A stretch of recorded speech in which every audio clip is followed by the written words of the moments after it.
Bonjour à tous, je vais vous présenter une vidéo, c'est une mise à jour d'une vidéo du capteur DS18B20 branché en MicroPython sur une carte micro.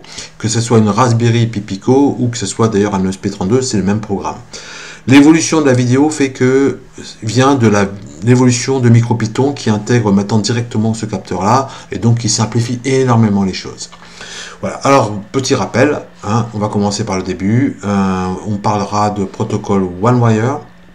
Alors c'est là que vous allez trouver la documentation, c'est comme ça qu'on va pouvoir se documenter et donc savoir ce que c'est le protocole OneWire. Alors d'abord c'est un protocole qui est propriétaire de la marque Dallas Maxim.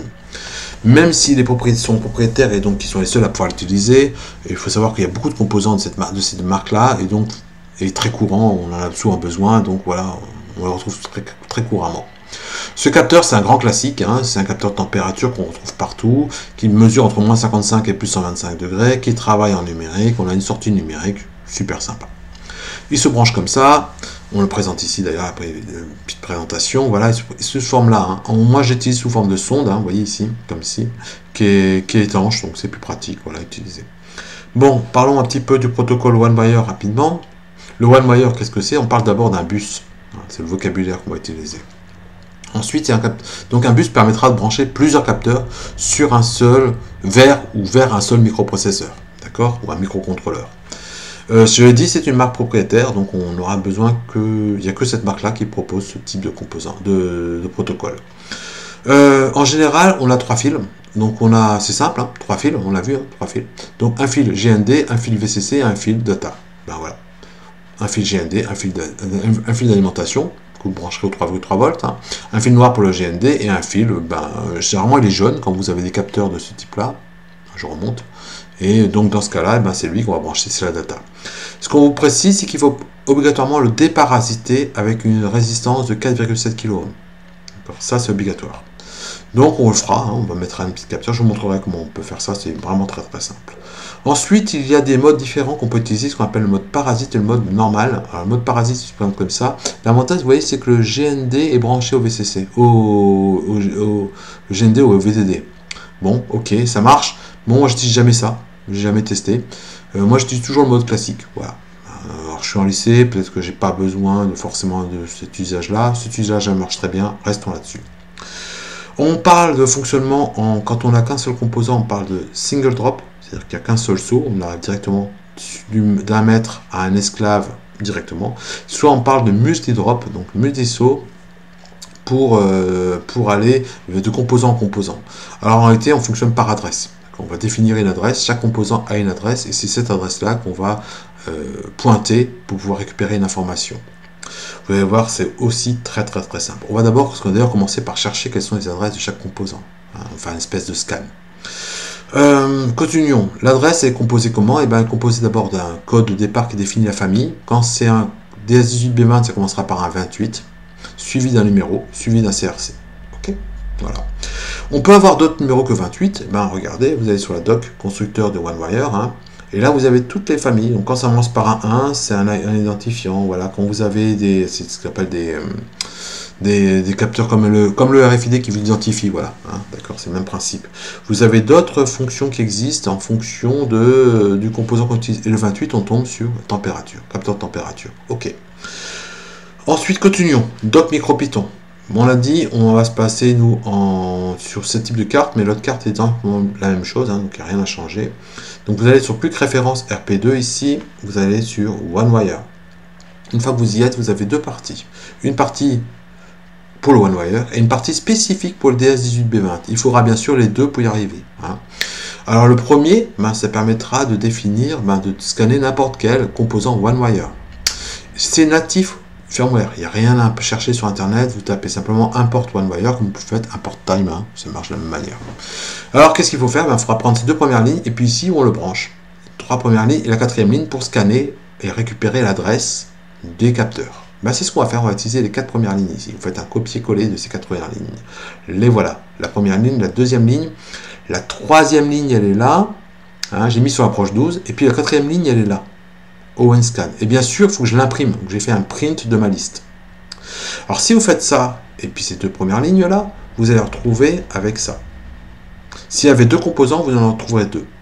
Alors attention, hein, l'adresse, elle est là.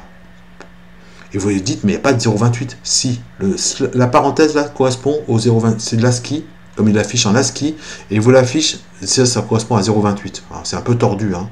Alors moi, ce que je fais en général, je vais faire import ubinasci, et je rajoute du coup ici ubinasci LFI et mon numéro, ma liste. Et du coup, ça apparaît sous ce format-là. Plus sympa. Et là, on voit bien le 0,28. D'accord? Voilà comment il faut faire. Donc moi, je préfère utiliser ça que utiliser par ça. C'est un peu compliqué. Surtout qu'après, si vous regardez la documentation constructeur, je remonte, ils disent que pour sélectionner un composant, il faut lui rentrer des chiffres. Comme ça. Or, là, c'est un peu plus délicat.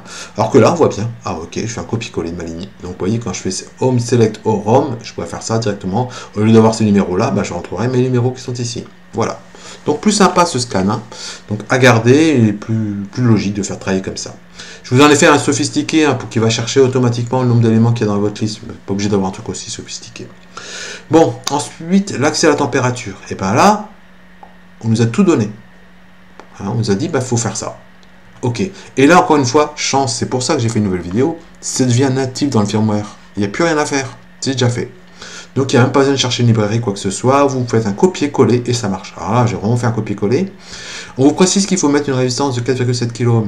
Alors moi, j'utilise ces petits boîtiers qui sont des fois vendus avec ces cartes-là, avec ces câbles-là. Hein. Donc moi, j'utilise ça. Il n'en faut qu'un seul pour tous les capteurs que vous allez mettre. Et puis, où vous pouvez acheter directement des boîtiers tout faits, où il y a directement la résistance aussi, elle est là, elle est imposée, elle est posée dessus, avec directement le capteur ici.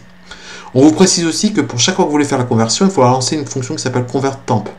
On va convertir plusieurs fois. Alors, on va faire vraiment un copier-coller, et le voilà, mon copier-coller. Boum, j'ai mis les 3 premières lignes pour brancher et copier-coller. Le OW que vous avez là, on le retrouve ici. Le OneWire, il est là. Ok. Et là, on a fabriqué un composant DS qui est parti de la librairie DS18B20, mais qui utilise le OneWire ici. Donc c'est pour ça que les 3 premières lignes sont aussi indispensables. Ensuite, qu'est-ce que j'ai fait? J'ai copié-collé et ça m'a directement affiché. J'avais 2 capteurs, 2 valeurs. Voilà. Super simple. Hein. Ils n'avaient pas la même température visiblement à ce moment-là. Hein. Vous voyez que c'est pas très précis. Hein. Qu'est-ce qu'il fait? Il fait dans ROMs, il va récupérer toutes les adresses des composants, les 2 adresses de mes 2 composants, et après il va afficher, il fait un temp-read ROM, donc de l'adresse qu'on a choisie, et il va l'afficher, la température. D'accord? Le ROM ici correspond à l'adresse d'un capteur. Ok? C'est comme ça qu'il fait. Ensuite, qu'est-ce que j'ai à vous raconter? Eh bien, faisons pour un seul capteur. Maintenant qu'on en a 2, mais je vais en mesurer qu'un seul. Comment je fais pour le sélectionner? Alors, j'ai fait un copier-coller. Hein, vous voyez, j'ai rien changé, si ce n'est que j'ai précisé ici mon capteur. Alors, il y a 3 manières d'écrire. Soit vous faites comme moi j'ai fait, un byte array from X, et vous récupérez votre code de mon scanner. Soit vous faites directement ce que vous avez fait tout à l'heure, c'est-à-dire mettre copier-coller directement à la ligne du dessus. C'est-à-dire, si je remonte, attendez, là, voilà. Hein, vous prenez directement ça. Pourquoi pas, mais attention, vous gardez bien votre parenthèse, celle-ci fait partie du code, mais pas celle-ci, celle-ci fait partie du byte ici. Hein. Donc ouais, c'est un peu tordu hein, comme esprit, mais ça marche. Soit vous écrivez directement en hexadécimal, avec un /x à chaque fois, puis vous reconnaissez 28, /x28, /xff, etc. Ça marche aussi, les 3 manières marcheront. Et puis on lance la conversion, et après, j'ai un while true cette fois-ci pour que ça fonctionne en continu, hein, mon programme. Et puis j'ai pris la valeur de mon composant. D'accord, capteur 1, voilà, je l'ai rentré ici, et c'est bon, c'est parti, et il affiche la température, voilà. J'ai arrondi à un chiffre après la virgule, pour que ce soit plus sympa, parce que ça ne sert à rien d'avoir trop précis, sachant que le capteur n'est pas une super bonne résolution. Pour info, si vous avez 750 millisecondes à attendre, c'est parce qu'on travaille en 12 bits. Ok. Et faites attention, il ne faut pas croire que c'est parce que vous êtes en 12 bits que vous avez une super qualité. En réalité, je ne suis pas sûr que ça change grand chose au résultat. Ah, dernière information, ça c'est plutôt pour les enseignants. Hein. Si vous voulez voir la température, vous arrêtez là. Mais pour les enseignants, il y a un truc super génial. C'est qu'il y a ce qu'on appelle le scratchpad. Le scratchpad, c'est la mémoire interne du capteur. Et là, vous avez les 2 premiers bits, vous avez la température mis en format hexadécimal, LSB, MSB. Génial. Pourquoi? Parce que du coup, quand vous faites... J'ai fait le même programme, alors j'ai remis de l'Ubinasci hein, pour pouvoir avoir les valeurs en hexadécimal. Je vous l'ai dit, hein, c'est important. Regardez ce que ça donne. Voilà, la température, on avait 19,3 et à ce moment-là, on avait... Ça commence par 35,1. Et 35,1, ça correspond à 19,3. Ah, ça, c'est complètement caché dans oui de température, mais si vous lisez le oui scratchpad, à ce moment-là, vous pouvez faire tout le calcul. C'est ça qui est génial. Et quand vous regardez ça, c'est bien LSB, MSB. D'accord? Donc revenons un peu là-dessus. 35 LSB, 0,1 MSB. Du coup, je refabrique ma température, c'est 0,1, 0, ça fait 135 en hexadécimal, ce qui correspond à 309 en décimal. Et 309 en décimal fois la résolution de notre capteur, on trouve 19,3 degrés. Alors vous allez dire, mais comment il a trouvé le 0,625? Eh bien, c'est tout simple, c'est aussi donné dans la documentation, le voilà. Si vous prenez la documentation du capteur, vous trouverez ça. Et 2 10 puissance moins 4, eh ben, ça fait 0,625. Ce qui veut dire que pour la température de 0,001, si vous trouvez ça en hexa, ça correspondra à 0,625 degrés Celsius. Sachant que le capteur n'est pas aussi précis que ça. Méfiez-vous quand même. D'accord? Il y a un truc aussi sympa, moi j'aime bien cette courbe-là. Alors elle n'existe pas dans la doc. Alors, elle existe en fait dans une autre doc qui s'appelle Datasheet TC77. C'est pour ça que je vous le donne. D'accord? Pour ça, c'est pour les profs. Hein. Et du coup, vous avez la même courbe. Et vous voyez que pour 0,025, vous avez bien le chiffre 1. Et ça, c'est génial. Donc, ça permet d'avoir cette courbe sans devoir la redessiner. Ce qui est un peu galère, hein, franchement. Il sert à rien. Et puis, ce capteur-là, c'est le capteur concurrent. Simplement, il ne fonctionne pas en OneWire. Il fonctionne sous un autre protocole. Voilà, j'ai fini pour cette vidéo. J'espère qu'elle va vous intéresser. Surtout cette partie-là, moi, j'adore. Hein. J'utilise ça pour faire un des premiers TP que je fais de l'année où je travaille sur l'hexadécimal et sur la conversion en décimal, en binaire et puis en décimal. Voilà. Voilà, j'ai fini pour cette vidéo.